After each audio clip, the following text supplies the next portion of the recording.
Hey y'all, so tonight we are making vegan surf and turf with Beyond Steak and Mind Blown. Oh my gosh, they are so good. So we also got broccolini, red potatoes, and one regular roasted potato. Let's go ahead and get this thing started. Let's pour up our adult grape juice. And shout to Elon, Dunkin' Creek is the best. Anyone you see 13% sweet, amazing. Start with your basics. Boil your water for your red potatoes because we're making mashed potatoes. Put your oven on 400 for your baked potato because we're making a baked potato.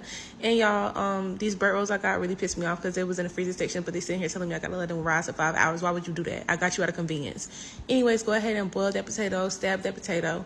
Get ready to put some salt and oil on it and then put it in the oven raw. I don't use aluminum foil. I probably should because my potatoes always come out a little dehydrated. So then we're gonna go ahead and put some grapeseed oil in the pan and go ahead and start seasoning our vegan steak.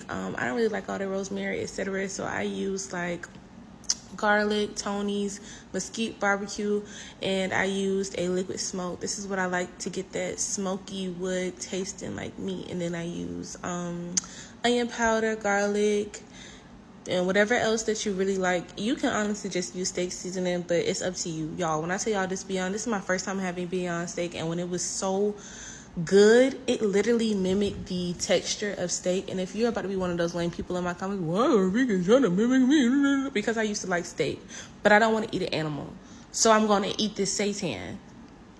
Get it? Got it. Good. Thanks for coming to my TED Talk. Now go ahead and add your butter and add your garlic, and then you're gonna go ahead and saute that. That didn't put on camera, but I did turn it into a filet mignon, and I may just drop it in the cookbook on how I did that.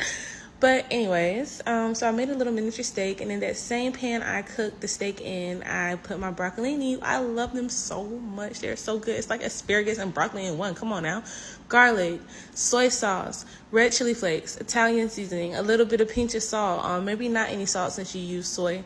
Then garlic powder, onion powder, black pepper, and then you want to use a little bit of what did I say?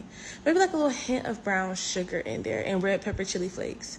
But I'm going to make a teriyaki glaze to go over it at the end. So if you don't want to add the brown sugar, that's fine. But me, I like sweet broccolini florets.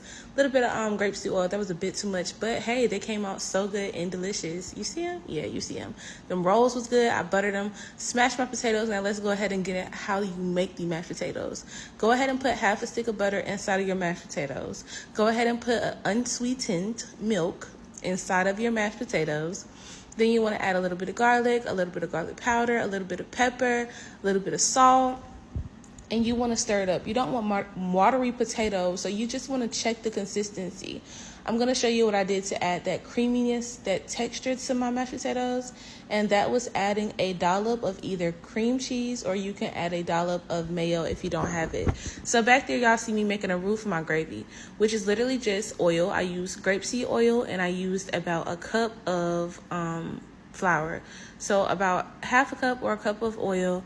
Then you're going to use a whole cup of flour, but slowly add it in there. And depending on how thick you want your gravy is how much flour you put in there. But just be careful not to burn your flour. Once it gets that nice golden creamy look, you stop there. Y'all see how creamy them potatoes look? Yeah, come on, don't play with me. Once your flour has cooked down, you want to go ahead and slowly add your milk. Slowly add your milk. Key thing is when you're making gravy, while your oil and your flour is mixing, that's when you can go ahead and add in like onions and garlic and seasonings to that base. But yeah, my gravy came out good, mashed potatoes came out good, steak came out good. I didn't even tell you how I cook the crab cakes. You just cook them like you do regular crab cakes. But y'all see how they came out. Super good, low shallow fry on each side. They was super duper realistic though. I did not like that. They tasted too real. Like they tasted like fish.